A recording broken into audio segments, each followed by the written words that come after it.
अभी तक हम लोग हनुमान जी के विषय में चर्चा कर रहे थे। जनता जनार्दन से अनुरोध है कि मेरी कही हुई बात को अवश्य सुने, अवश्य गुणें, अवश्य मनन करें। बहुत मुसीबत से, बहुत मुश्किल से इसको तैयार किया गया है। इसको आप जरूर सुनिए और अपने विचार प्रकट करिए और इसको सब्सक्राइब करिए। इसीलिए मैं बोल के आपको सुना रहा हूँ। महावीर हनुमान की महत्ता इस प्रकार है। प्रभु मुद्रिका मेली मुख माही, अजलधि लांघ गए अचरज नाही। बहुत से लोग यह प्रश्न उठाते हैं कि हनुमान जी समुद्र तैर कर गए थे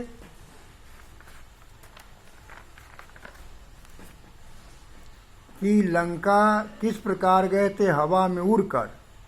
इसका सीधा जवाब यह है कि लंका जो हनुमान जी गए थे आकाश मार्ग से ही गए थे, समुद्र लांघ कर गए थे, समुद्र तैर कर नहीं गए थे। यह कहना बिल्कुल अनुचित और गलत है।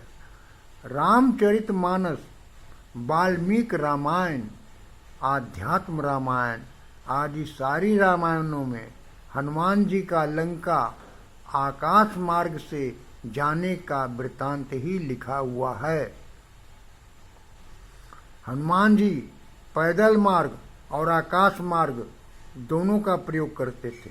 इसका उदाहरण हम इस प्रकार ले सकते हैं कि रावण से लंका में युद्ध करने के लिए राम सेना का गठन करने के उपरांत उस सारी सेनाओं को पैदल ही ले गए थे हनुमान जी। हनुमान जी आगे आगे उसका पथ निर्देशन करते थे, पीछे से सेना चलती थी।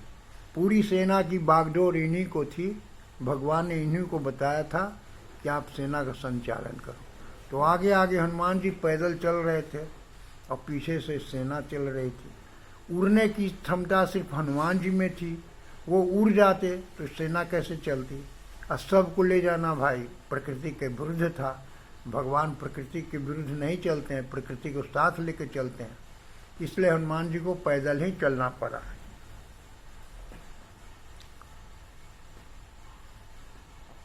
हनुमान जी के पैदल राम सेना को जंगल की राहों से लंका ले जाने के लिए उनको मार्ग प्रशस्त करते हुए किष्किंधा से लंका की ओर रवाना हुए। हनुमान जी किष्किंधा के बारे में, जंगल के बारे में बहुत अच्छी जानकारी रखते थे। उनको कोना कोना, जंगल के हर कोने का बहुत अच्छा ज्ञान था। आकाश मार्ग का भी, जमीन मार्ग का भी। वो हरदम चलते रहते थे, खोजते रहते थे, समझते रहते थे। इसलिए हनुमान जी राम सेना का नेतृत्व करते हुए आगे आगे चल रहे थे और सेना उनके पीछे चल रही थी। उड़ने की क्षमता केवल हनुमान जी में ही थी, सेना में नहीं। इसलिए पैदल मार्ग का चयन आवश्यक था। उदाहरण द्रष्टव्य है। यथा from Kishkindha to Lanka, from Kishkindha Vijayanagar to Lanka Ceylon, there is a distance of about 60 from Kiष्किंधा Vijay Nagar to Lanka Ceylon, there is a distance of about 600 miles. 600 miles. Army can walk over a distance of 20 miles per day on an average.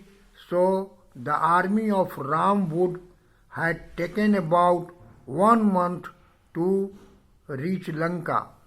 Hanuman could have travelled this distance in 20 days because he was in a hurry. A speed to 30 miles per day is quite possible.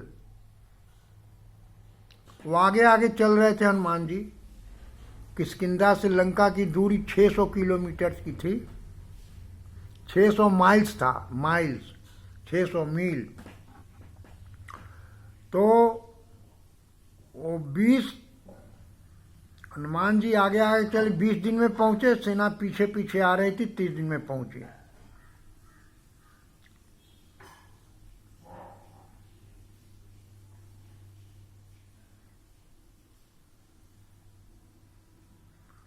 तो राम सेना को लंका पहुंचने में किष्किंधा से 1 महीने का समय लगा।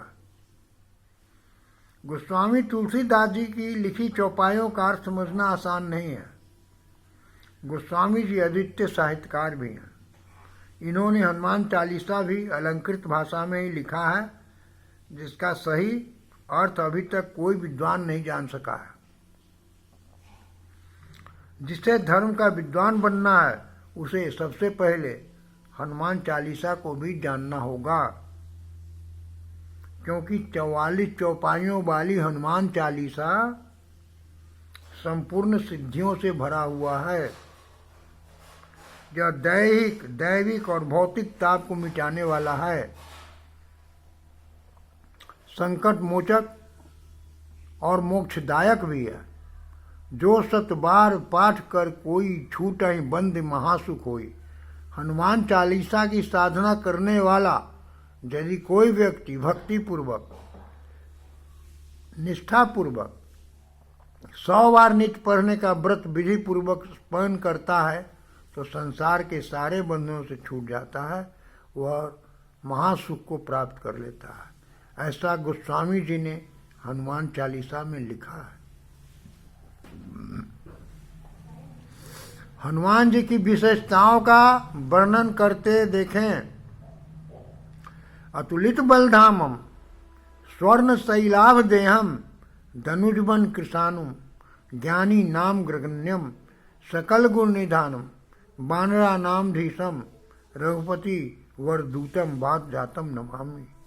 हनुमान जी की महानता को देखते हुए रामायण के रचयिताओं ने हनुमान जी के लिए सुंदर कांड का विधान किया, जिसमें हनुमान जी की बुद्धि, बल, विवेक का पूर्ण रूप से साक्षात्कार होता है। हनुमान जी के महानता देखिए, वह अपना अतुल बल भूल जाते थे। उन्होंने कभी यह साबित नहीं किया कि बहुत बलशाली हैं। उन्हें कभी आत्मश्लाघा करते हुए नहीं देखा गया। उन्हें अपने बल का कभी घमंड नहीं हुआ। जब किसी महत्वपूर्ण काम के लिए उन्हें उनके बल की याद दिलाई जाती थी, तब वो अपना बल याद करते थे और बड़ों के निर्देशानुसार कार्य संपन्न करते थे। वानर राज सुग्रीव का आदेश पाकर वानर दल सीता माता की खोज करता हुआ समुद्र तट पर पहुंच गया। वहीं उन्हें दिग्विजयराज संपाति से मुलाकात हुई, जिन्होंने सीता माता का पता बताते हुए कहा कि वह राक्षस राज रावण की लंका में कैद है। पता पाकर सारे वानर अपने अपने बल को आंकने लगे कि कौन लंका जाने में समर्थ। लाखों की वानर सेना में कोई भी अपने आप को लंका जाकर सीता माता का पता लगाने में अपने को समर्थ नहीं पा रहा था। सब परेशान थे। हनुमान जी सबसे अलग एक ओर बैठकर विचार मग्न थे। तभी जामवंत जी की नज़र हनुमान जी पर पड़ी। वह तुरंत ही हनुमान जी के पास पहुंचे और बोले, का चुप साध रहे हो बलवाना। हे महावीर, इतनी कठिन परिस्थिति आन पड़ी है और आप चुपचाप बैठे हो। हे बजरंगबली, सारे देवताओं ने अपनी अमोघ शक्तियाँ आपको प्रदान की है। आप अतुल बलशाली और दिव्य शक्तियों से लैस हैं। पवन देव ने आपको उड़ने की शक्ति प्रदान की है। अष्ट सिद्धियाँ और 9 निधियाँ आपके पास समक्ष सर्वदा हाथ जोड़े खड़ी रहती है। आपके आदेशों की प्रतीक्षा करती रहती है, क्योंकि राम काज हेतु तव अवतारा। हे महावीर, उठो और चैतन्य होकर सुनो, लंका जाओ, माता सीता का पता लगाओ। यह कार्य हम में से कोई नहीं कर सकता है, क्योंकि तुम ही बल और बुद्धि के निधान हो, इसलिए आप ही को जाना है। अपने बल को याद करो और माता सीता का पता लगाकर लौटो। हम सारे वानर यहीं समुद्र तट पर तुम्हारे ही लौट आने की प्रतीक्षा में खड़े रहेंगे। इतना सुनते ही हनुमान जी ने कनक भूधराकार शरीरा विशाल काय शरीर धारण कर अति गर्जना करने लगे। उन्होंने वानर सेना और रीछपति जामवंत जी को विश्वास दिलाया कि माता सीता का निश्चय ही पता लगाकर लौटूंगा। आप सब मेरी यही प्रतीक्षा करना। इसके बाद सिंधु तीर एक भूधर सुंदर कौतुक कूद चढ़े उता ऊपर। हनुमान जी जिस पर्वत पर कूदे उसका नाम सुंदर था। हनुमान जी जिस पर्वत पर कूदे उसका नाम सुंदर था।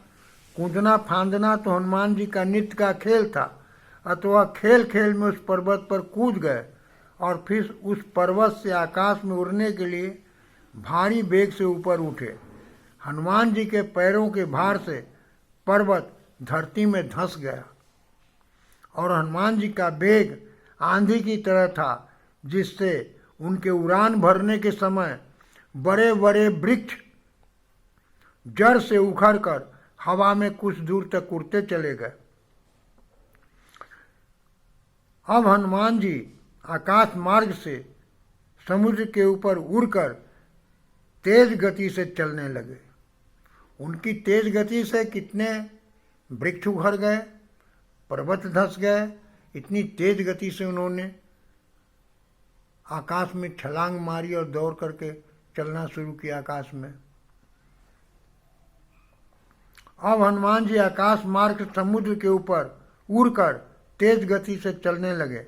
चलते चलते हनुमान जी को सबसे पहले समुद्र में एक अति विशाल काय पर्वत समुद्र तल से ऊपर ऊंचाई तक उठता हुआ मिला, जो हनुमान जी के बीच मार्ग में आके खड़ा हो गया।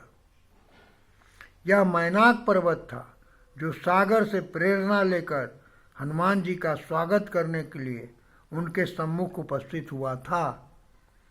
मैनाक पर्वत गिरिराज हिमालय का पुत्र था।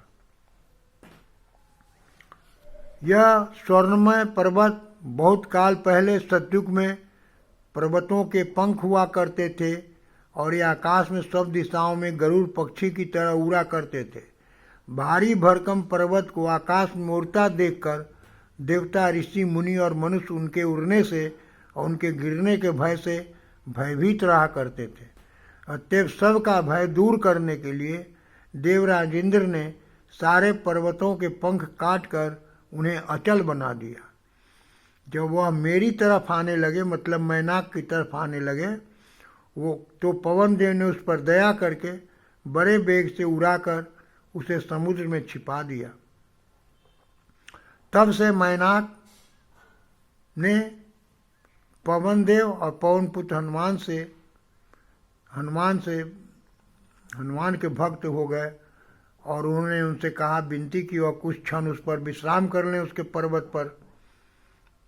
लेकिन पवनसुत ने मैनाक का मान रखते हुए उसका स्पर्श कर एक क्षण भी रुके बिना आगे बढ़ गए। यह थी हनुमान जी की कर्तव्य निष्ठा।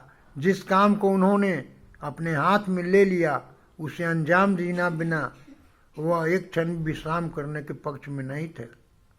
राम काज किन्ने बिना मोहि कहाँ विश्राम।